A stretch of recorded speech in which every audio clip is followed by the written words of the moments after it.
Hey there, Nation, and welcome to the show where we help you to play miniatures wargaming on a budget. It is I, Commander Cheapskate, and welcome to another edition of Cheap Shots, the series dedicated to providing tips, tricks, techniques to help you save buckets of money in the wargaming hobby.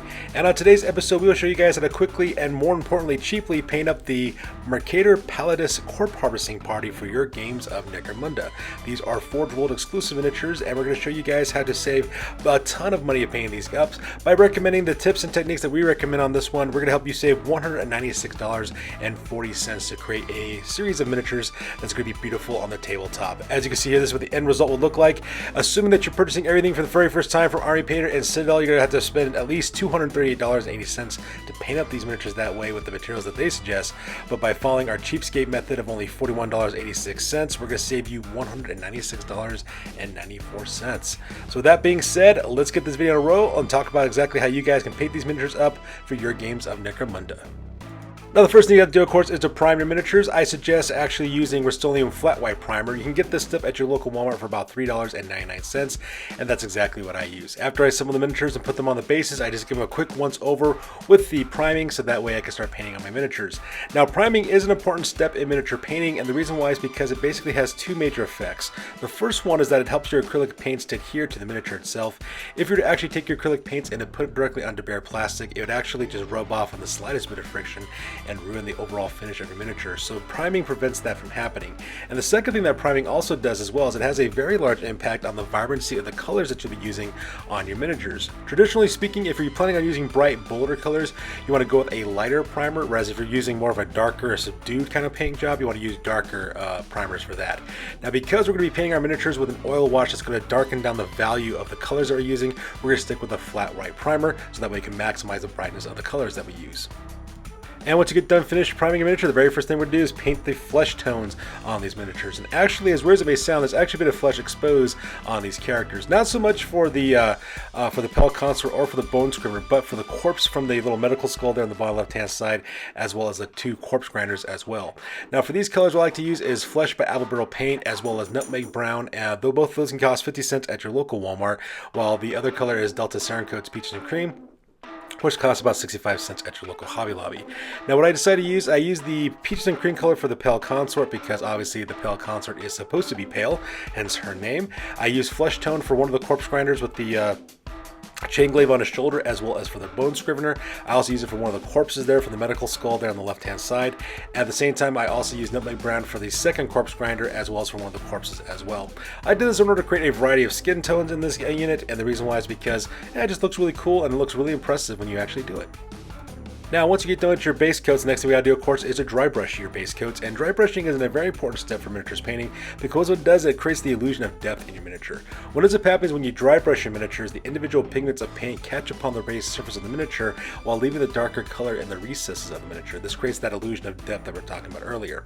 So for this one, we're gonna actually use two different colors. We're gonna use Flesh by Apple Barrel Paint. We're gonna use that for the flesh that we painted Nutmeg Brown earlier. So for example, if you look at that corpse grinder on the left-hand side, you can see the individual fibers of musculature in his chest and his shoulders. Does a really beautiful job of creating that three-dimensional effect. We're going to use Delta Cerancoats Peaches and Cream for the fighters that we did in the normal flesh color for both the corpse next to the medical skull, the corpse grinder hole, and the chain glaive over his shoulder, as well as the Bone Scrivener as well, to create that illusion of depth.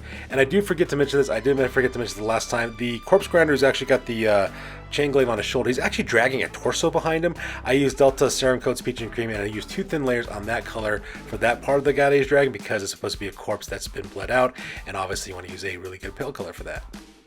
Now the next thing we're going to work on are the jumpsuits as well as the trousers and shirts that these characters are wearing as well. Now I'm basing my color on the actual box art from the kit that these came in, and the reason why I decided to do that is because for two reasons. The first reason why is because that's what the box art looks like, and I want to get as close to making it look like that as possible because I really like the color schemes that it had.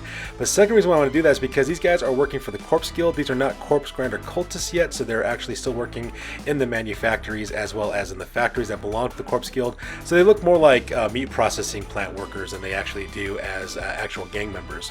So to create this illusion, this look to do that, we're going to use Tuscan Teal by Apple Barrel Paint. It costs about 50 cents at your local Walmart, and we're going to put two thin coats directly on the trousers as well as the shirts of these fighters.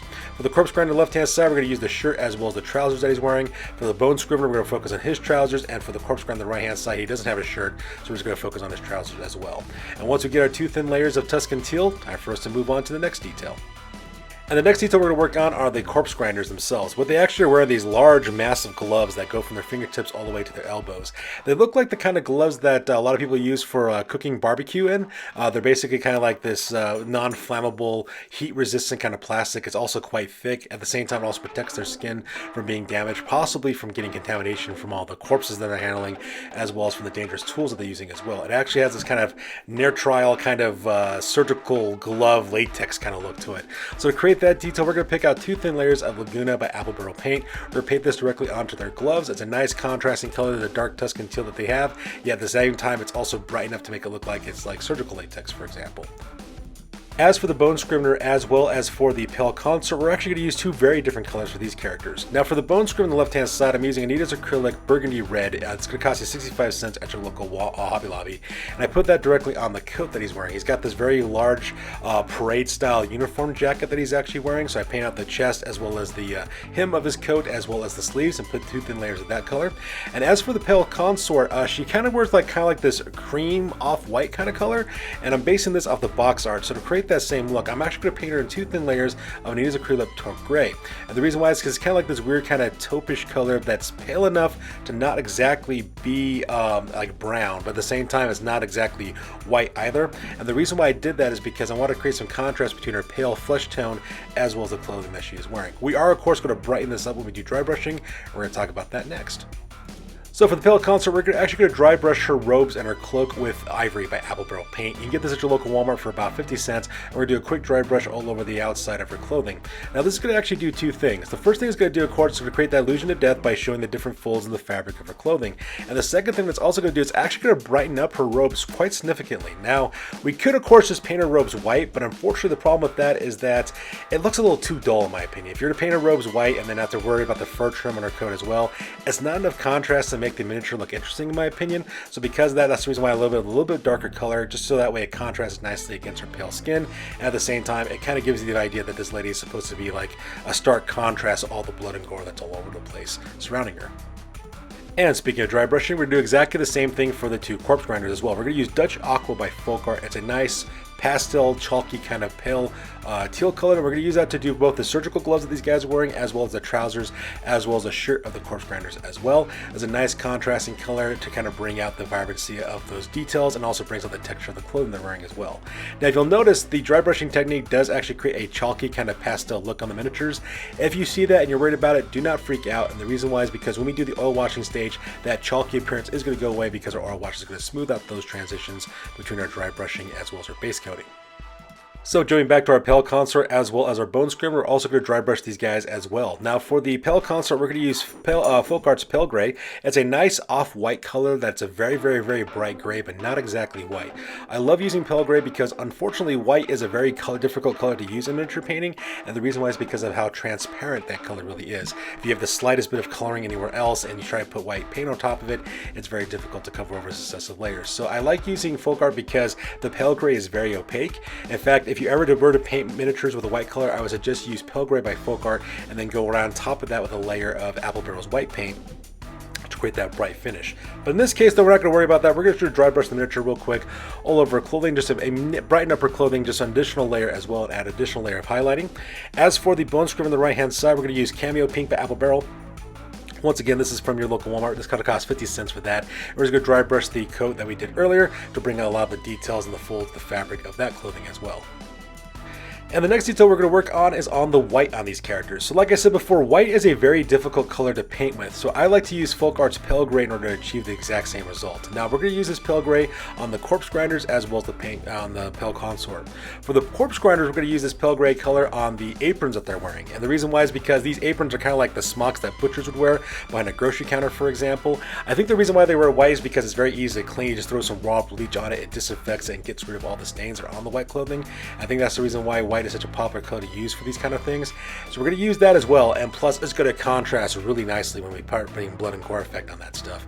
And we're also going to use this on the chain blade housing on their chain glaives as well. And the reason why I did that is because, once again, these guys are working in a factory, and one of the things they got to do, of course, is to disinfect and to sterilize their tools. So having that pale gray on that blade is going to look like something that's used like in a meat cutting counter, for example, and that it's going to have a really beautiful contrast, especially when you put homemade gore effect on that.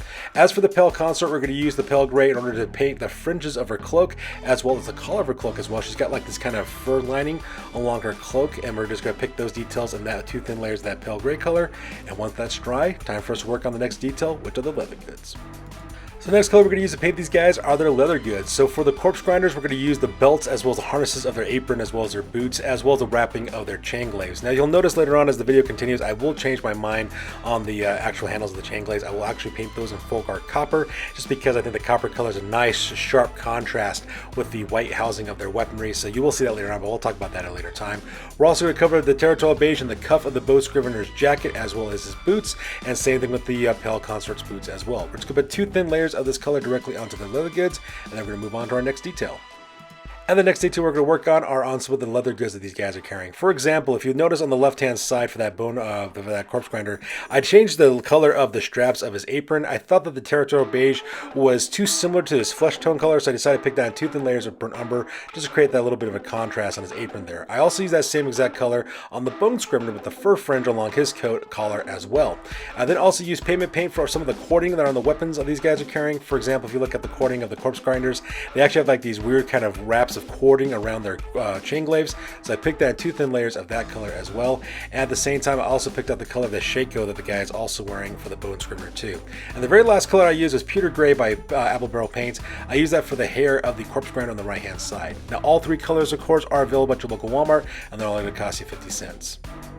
And speaking of the corpse grinder, we're going to start focusing on some of the corpses now that these guys are carrying, specifically the torso that the corpse grinder is actually dragging behind him, as well as the mutilated corpses from the Metal Skull as well. If you notice, these miniatures have some exposed organs and viscera that's exposed on these miniatures. We're going to put 2 thin layers of Bright Magenta by Apple Barrel Paint in order to illustrate those injuries. That's going to cost you 50 cents at your local Walmart. Now, we're not going to really care about too much about those details because we're going to cover those in some homemade gore effects. So we're just putting that Bright Magenta color down just so that we have a good base coat to work off of, so that way if you do miss any of the details with our gore effect, it's not going to look weird or anything like that.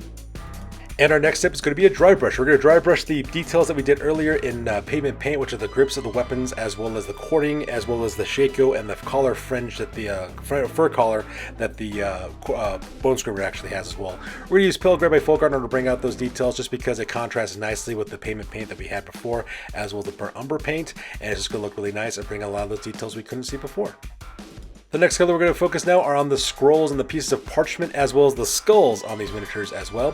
So if you notice in the Bone Scrivener, they actually has a parchment on his stomach. He has actually little robotic arms that record things, and he's also got scrolls hanging off of the standard bearer that he's carrying, or the cult icon that he's carrying. And oddly enough, as weird as it may sound, the Pale Consort actually has parchment hanging off her clothing as well. She actually has it in her chest, as well as hanging off her hips as well. And then of course we also have the 2 skulls from the Bone Scrivener's gun skull, as well as the Pale Consort's meta skull.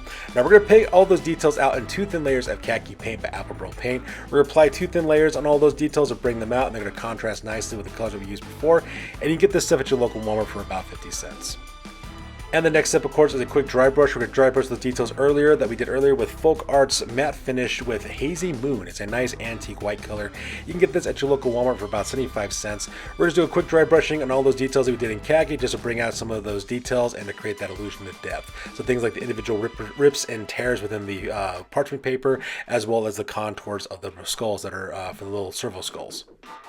So now we're working on some other finer details, especially for the Pale Consort and the Bone Scrivener and the Metal Skull. For the Metal Skull and the Bone Scrivener, they actually have these little vials of chemicals that are on top of the cult icon, as well as a little vial of chemical of the Metal Skull as well.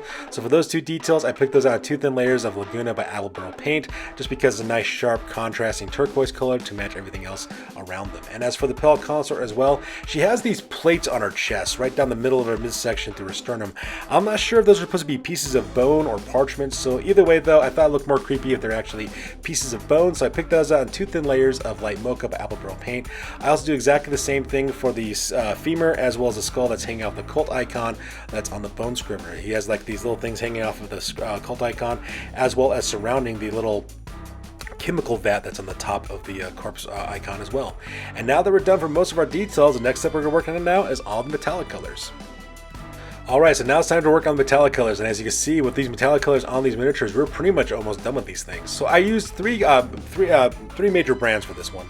The first one I use is Folk Art. I use copper as well as anniversary silver as well as gunmetal gray. Those are the cost of 75 cents at your local Walmart. I use another acrylic aged copper for the bronze looking elements on these miniatures. It's going to cost 65 cents at your local Hobby Lobby. And I use Deco Arts Emperor's Gold. You can get that at your local Walmart for about 75 cents for all the gold elements around these miniatures as well.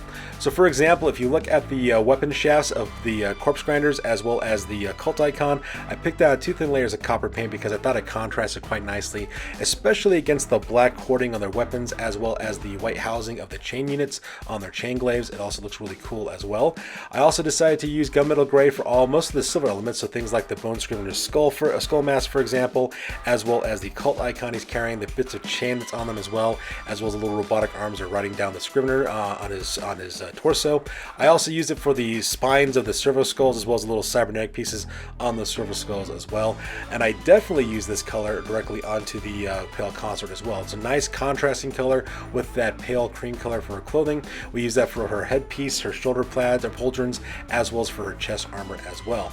I then also use aged copper quite a bit to make accent pieces. For example, the skulls of the little cult icons that these guys are carrying on their belts, as well as the cult icon, as well as on the pale consort as well. I also use the anniversary silver on the blades of the chain glaives, and the reason why is because it's kind of like a little bit of bluish tinge to it, and I thought it contrasted nicely with the other metallic elements throughout. And then lastly, the gold elements I painted with 2 thin layers of Deco Arts Emperor's Gold. So things like the little vulture crests on the top of the corpse cult icon that the guy is carrying, as well as on the top of the servo skull, and anything else like a little piece of jewelry throughout all the fighters as well. And once you have those metallic elements taken care of, we now work on to finer details.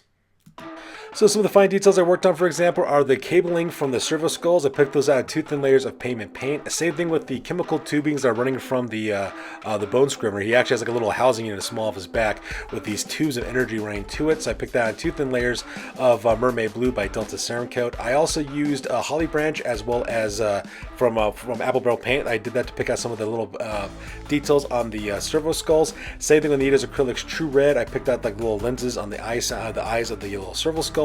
And I also used King's Gold as well for some of the wiring that was coming off these servo skulls as well. And now that we're done with all the little fine details, the other thing I also worked on was on the script. If you look on the scroll parchment for both the Bone Scrivener as well as the Pale Consort, I used pavement paint to bring out the little writing on that. I also used the True Red to make little symbols of little squares and X's and triangles and stuff to make a look at their stamps and seals. And once we're done with those little fine little details, we need to start working on the bases. So for the bases on this one, I put 2 thin layers of pavement paint directly on top of the base. And the reason why is because I want to create this kind of rusted, kind of industrial look on these bases and make it look like these guys are working in the Inner Hive.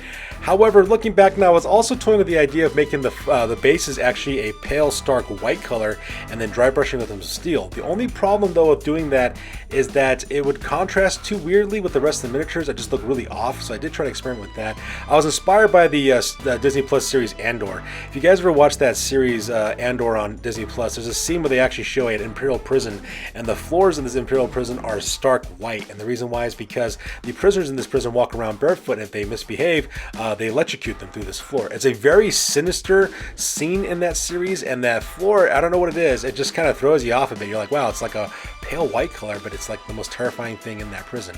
So I was actually thinking about toying with that idea. Looking back, I maybe should have done it anyways, but I thought it looked too weird against the miniatures, but oh well. Hindsight's 2020. I'm just going to tell you exactly how I did it. So I painted the bases in 2 thin layers of pavement paint. From there, I then dry brushed those bases with some pewter gray by Folk Art, so that way you can see a lot of the detailing that we can see before, like the individual decking plates, the vents, and little doodads that are built into the bases of the Necromunda miniatures. And because I wanted to create like a rusted metal look, I decided to dry brush the miniatures bases with a thin layer of Tropic Orange. You can get this at your local Walmart for about 50 cents. Now I see a lot of guys on YouTube when they do painting tutorials, a lot of these guys use like rust pigments and different types of colors like Ryza Rust from Games Workshop and other kind of effects as well. What you're really doing is you're just dry brushing the parts that you want to be rusted with orange, is all you gotta do. It creates that oxide look. As you can see, I just dry brushed real quickly on the bases. It costs 50 cents. It's not that expensive at all, and at the same time, it also achieves the exact same results. And the very last thing I do, of course, is to dry brush the bases one more time with some Anniversary Silver. Like I said, it's kind of like this bluish silver color, and I just do it very sparingly along the textured parts of the bases. And the reason why I do is to make it look like that this flooring has been like chipped and dinged and gouged over time. So not only is it rusted, but some of it's been scraped and therefore kind of exposing the bare metal right beneath to create that kind of weathered look. And now that we're done with that, the next thing we gotta do now is an oil wash. Alright, so the next step is an oil wash. Now most people actually use Army Painter Strong Tone or Soft Tone or any other kind of tone, dark tone made by Army Painter in order to do this. Now you could use that, of course, because it's a wonderful product, does exactly what it's advertised to do. The only problem is that this stuff is quite expensive. It costs $32 per can. What I like to use instead is Minwax Polyacrylic Mission Oak color instead. And the reason why, because it only costs $7.99 for a can of this stuff at your local Walmart. So as you can see here, that's exactly what I use in this photo. I just kind of paint this on quite sparingly throughout all over the entirety of the miniature, as well as the bases that they're working on. Now the oil wash does a couple of things. The first thing that it does, it creeps into the recesses of the miniature and brings a lot of those details that we couldn't see before, like the spaces between the fingers, the folds of the fabric, the joints between the armor paneling on the floor, as well as the clothing they're wearing. It does a beautiful job of bringing those details out. The second thing it also does too is it also smooths out the transitions between our dry brushing as well as our base coating. If you notice, that chalky pastel color that we had earlier is now gone because it smoothed out those transitions. And the last thing it also does too is it also mutes down the vibrancy of the colors that we used earlier. That's the reason why we also use such bright bold colors in the first place, because that oil wash is going to darken them down quite a bit and it's going to create this really look. It's going to look kind of grimy and dark at the same time, so it has a really excellent effect. Now you do have to wait for this stuff to dry and cure for about 24 hours, and the reason why is because this does contain polyurethane, so you will have a hard clear coat plastic exterior that will protect these miniatures from fading as well as from getting chipped and things of that nature. You will have a high gloss finish as well when it's done, and you got to wait 24 hours for this stuff to dry and cure. In my opinion, you should make this the very last step of your painting time. So whatever you do sit down to paint, make this the very last step, so that way the next time you come back to this project, I'll be dried and cured and ready to go. So now that the miniatures are now completely dried and cured, the next thing we're going to do is we're going to paint the rim of the bases. I decided to put 2 thin layers of Folk Art Skyline. It's a beautiful bluish gray color that I use for all the miniatures from Necromunda Miniatures in our Studios collection. I just put 2 thin layers along the rim of the bases, and that pretty much finishes off the miniature. But if you notice now, if you look at the miniatures, they do have a kind of like a shiny gloss to them, and the reason why is because that polyurethane. It does have a high gloss finish on it. Now, if you do like that high gloss finish, you can skip the next step, which I'm going to do as a matte varnish. But if you want more of a matte finish to your miniature, the next steps could be very important for you. So I just grab a can of Krylon matte varnish. You can get this at your local Walmart for about $5.99. I just spray this all over the entirety of the miniature to mute down the sheen of that polyurethane. As you can see, we have a beautiful matte varnish, and it brings out a lot of the details that we couldn't see earlier. And now that we're done with that step, the next thing we gotta do now is to dirty up these miniatures with some blood and gore effect. So when it comes to blood and gore effect on miniatures, there's a lot of products that are out there that people like to use. Some people like to use Tamiya blood effects, which is also quite good. There's also people like to use Army Painter, their gore effects from that as well. Same with Blood for the Blood God from Citadel. Those products are great and they do exactly as advertised. The only problem is that you only get a small amount of it and they're quite expensive. What I like to use instead is I like to use Minwax Polyacrylic Clear Gloss. It's a clear gloss finish that actually acts like a polyurethane, except it's non-toxic and it's also water soluble. And what I do is I do a 50-50 mixture of my Minwax Polyacrylic with Anita's Acrylic True Red.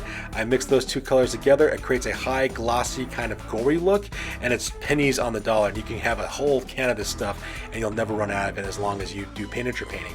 And then once you do this, of course, you apply it liberally all over your miniatures. Now in this situation, because these guys are corpse grinders, I want to make it look like these guys have been working in the corpse grinder factory. So I apply it on things like the edge of their weapons, for example, on some of their gloves. I also put it on some of their aprons as well for the corpse grinders especially. For the corpses that are on the metal skull as well as being dragged by the corpse grinder, I definitely put in those exposed organs and viscera to create that blood and gore effect. Now, as weird as it may sound, I don't put any blood or gore effect on the Bone Scrivener or on the Pale Consort, and the reason why is because they themselves do not handle the corpses. They're just there to record as well as to assess as well as to lead and to manage. They let the corpse grinders handle the dirty work. But to create this overall gory effect, I also apply the same gore effect on the bases that these characters are standing on. The nice thing about these Necromunda miniatures, they have a lot of vents as well as like little recessed areas like bas relief on the miniatures, on the bases themselves. So what you could say is they're like sluice channels that you find in meat cutting factories, where if you've ever been to a butcher, a slaughterhouse, they actually have like little channels built into the floor and to the decking, so that way the blood just kind of flows to drainage vents and it gets disposed of later. So the idea here is supposed to be is that we're creating the same kind of effect by putting that blood and gore effect in the recesses of the miniature. And once you're done with that, you are pretty much done with these miniatures. And once again, this is the end result that we showed earlier. As you can see, we have miniatures painted to a beautiful tabletop standard. Their colors are nice and vibrant and look really eye-catching. It's also very contrasts quite sharply to the blood and gore that these guys are actually carrying around as well, and they look absolutely fantastic. And of course, it's saved a ton of money doing this at the same time. So that being said, we're going to talk about what theme materials you need to buy from both Army Painter as well as Citadel if you want to achieve the exact same results we did, but using those name brand paints instead. Alright, so let's go and talk about the shopping list that you'll need to buy from both Army Painter and Citadel to achieve the exact same results we did by using their products instead. You'll need to buy Blood for the Blood God, Thunderhawk Blue, Baneblade Brown, Averland Sunset, Templeguard Blue, Longbeard Gray, Fulgrim Pink, Caliban Green, Screamer Pink, Luganeth Orange, Bugman's Glow, Cadian Flesh Tone, Morghast Bone, Baylor Brown, Slaanesh Gray, Eshin Grade, Flay One Flesh, and each of those pots are going to cost you $4.55 per pot. And not to mention, they're only little 10 ml pots, while my paints come in 2-ounce tubes, so you're also getting a lot more from my chip method for a lot less. Now after that, you'll also need to buy a pot of Talazar Blue, so it costs $7.80 for that, as well as Mephiston Red, Rakarth Flesh, Rust Gray, and Ulthuan Gray, and Wraithbone, and each of those colors cost $4.55 for those. You'll then need to buy a pot of Volupus Pink, Brass Scorpion, Leadbelcher, Screaming Bell, Ironbreaker, Aethermatic Blue, and Retributor Armor, and all of those cost $7.80 as well. You'll need to buy a can of Corax White Spray for the primer, which is going to cost $17. A can of Munitorium Varnish for the matte varnish, which is going to cost you $19.50, as well as a can of Army Painter Strong Tone for $32 to do the oil washing. Now, assuming that you're purchasing everything for the very first time for Army Painter as well as Citadel, you're looking at a grand total investment of $238.80, and this is before taxes, if you want to paint up the miniatures the same way we did, but using these name brand paints. When you compare that to my cheapskate total, which only costs $41.86, and you subtract the two, we are saving you $196.94. So there you guys have it. This is how you guys can quickly and cheaply paint up a Mercator Pallidus corpse harvesting party from Forge World for your games of Necromunda. So tell me, what do you guys think? Do you think like the overall effect? Do you like the technique that we use? Put down your comments and thoughts down below. I would love to hear exactly what you guys think about the way we paint up these miniatures. So that's good for this week, guys. As always, please feel free to like, comment, and or subscribe. You guys' input is invaluable to us as always. Also check us out on Facebook, Instagram, as well as blogger.com for all the latest greatest hobby news related to this channel. That's good for this week, guys. We'll catch you guys next one. Peace out and stay classy.